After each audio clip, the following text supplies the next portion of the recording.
when I was about 17 in college, there was quite an unpleasant teacher that we had during one course that I was doing, and he sent me outside.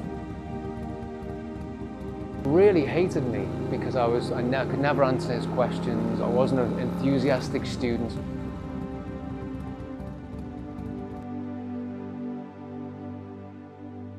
He pinned me up against the wall and he said, "It's because of scum like you, our country, Great Britain is going down the pan, is in decline because of scum like you." This is a narrative about a man who rewrote his life story. He courageously questioned some of his darkest and deepest beliefs about himself.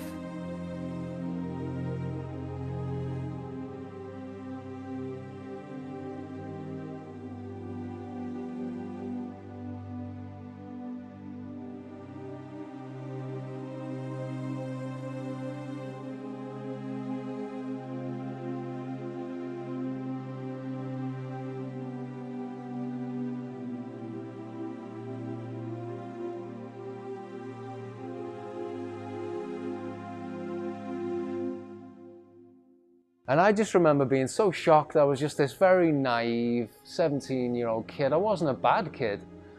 And I always remember that because I was like, well, look, you know, you sent me out because I couldn't answer your question. It's not my fault.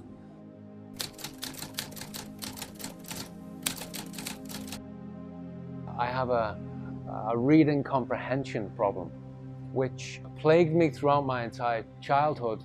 I would misunderstand a lot of stories when I was a kid.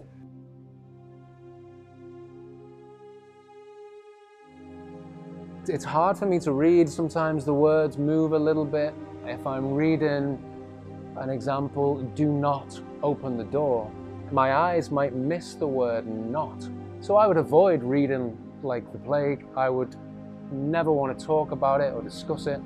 I became, at the age of 13 and most certainly 14 years of age, totally withdrawn from school and learning. I just looked at the classroom as a very dark place. I didn't like being in class. And so when I started secondary school, a few teachers picked up on the fact that I couldn't read. What was conclusive was that I had a problem if I read text on a white background.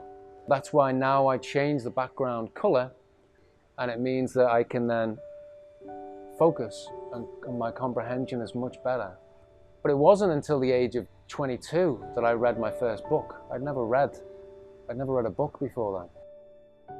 My friend who got me through college, because I used to copy off him, he recommended a book series called the Discworld novels.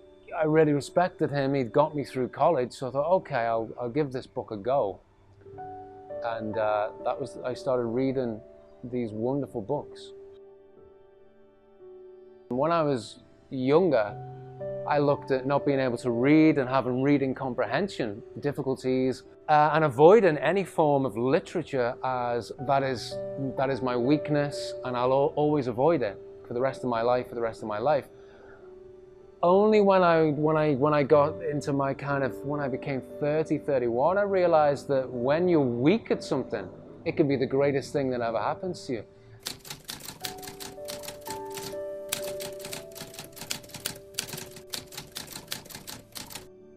Out of boredom and feeling sorry for myself, I started writing with no idea what I was writing or how you even write. And at the same time, I was reading a lot of self-improvement books. And so I started to reprogram, essentially, my inner beliefs.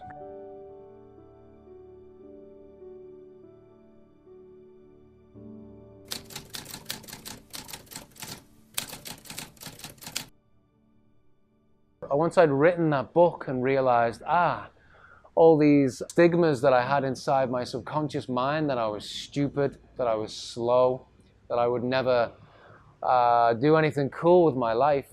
Once I realized that they weren't true, that they were just old beliefs. Once I got on the right track, so to speak,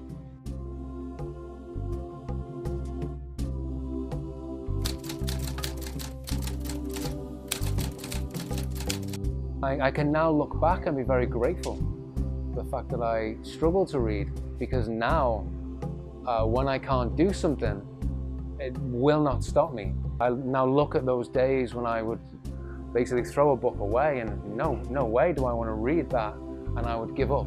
Now I'm the total opposite. I won't give up. At the end, maybe this is a story about all of us. After all, don't we all have old self-beliefs that limit our potential? Perhaps, like Jamie, it's time to rewrite our own story.